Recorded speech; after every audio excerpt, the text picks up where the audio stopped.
pair of jeans, a shirt or two.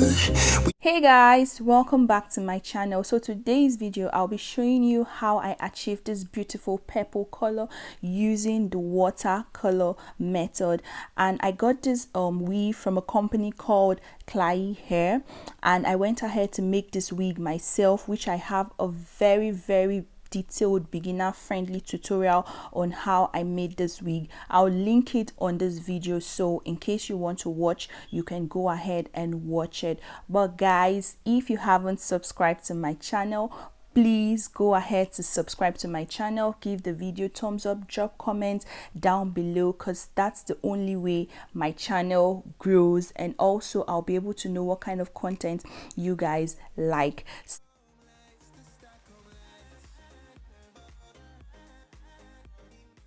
To dye this wig, I used 3 different shades of purple, which is lavender, purple range, and African violet. Also, you will need a pair of gloves. You will need a brush that you could use to stir. You would also need a bowl. It could be a transparent bowl, whichever kind of bowl. So what you want to do is you want to mix hot water into like a cold water, not too hot, not too warm, just something in the middle. I started first with the darkest of shades, which is the purple range. So I went ahead and poured the whole dye into the water, and I gave it a good stir, because you want to stir the color to distribute evenly inside the water.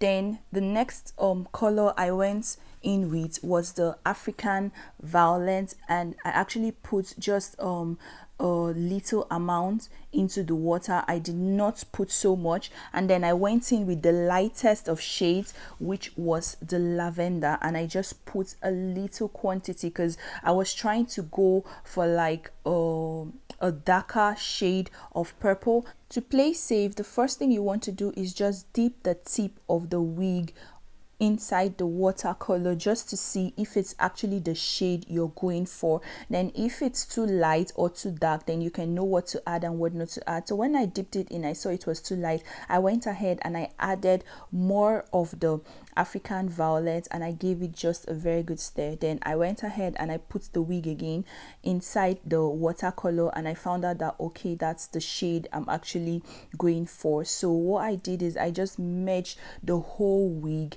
inside the water. While doing this, you have to just like take your time to do it so the color can like spread evenly all over the wig, and then try not to like merge the lace so much into the water so the color doesn't end up being on your lace. So with this, I just did this, and then I left it for just about 30 to 35 minutes.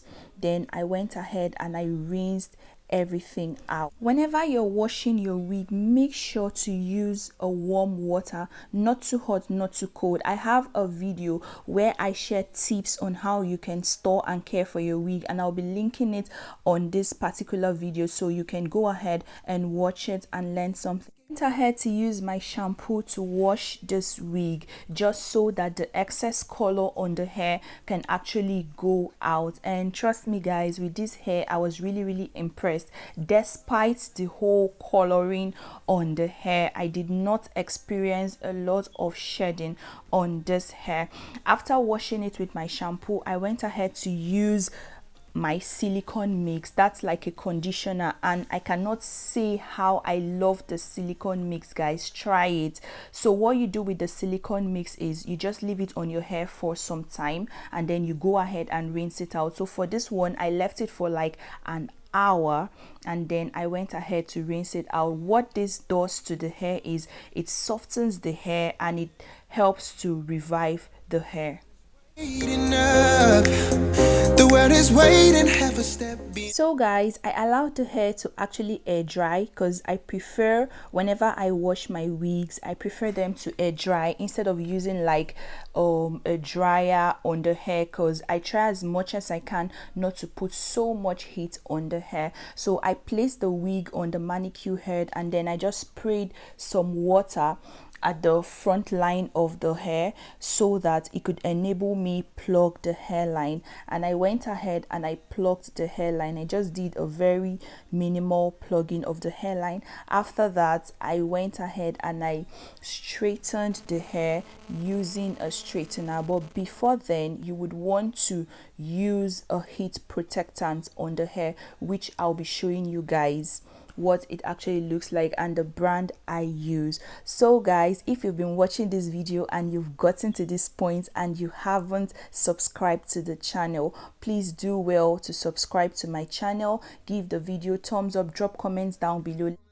So for plugging of the hairline, you just go ahead to use a tweezers to plug the hairline. So for a lot of you that don't know what plugging of the hairline does on your wig, it actually helps the fronts of the hairline of the wig to actually look very, very realistic. So this is actually the heat protectant spray I'm actually spraying on the hair, and also I'll be straightening the hair in different sections. If you want a detailed tutorial on how I get to plug my hairline, drop comments down below, let me know. If you also want to see how I got to wear the wig on my hair and style it on my head, then also do well to drop comments down below. I wanna take it all in, I'm falling. The cityscape by night, wanna catch in my photos. Where you go, every corner twice as bright. They'll be my treasures forever. When I can't hold you tight, I'll see the Stockholm lights. The Stockholm lights, the Stockholm lights.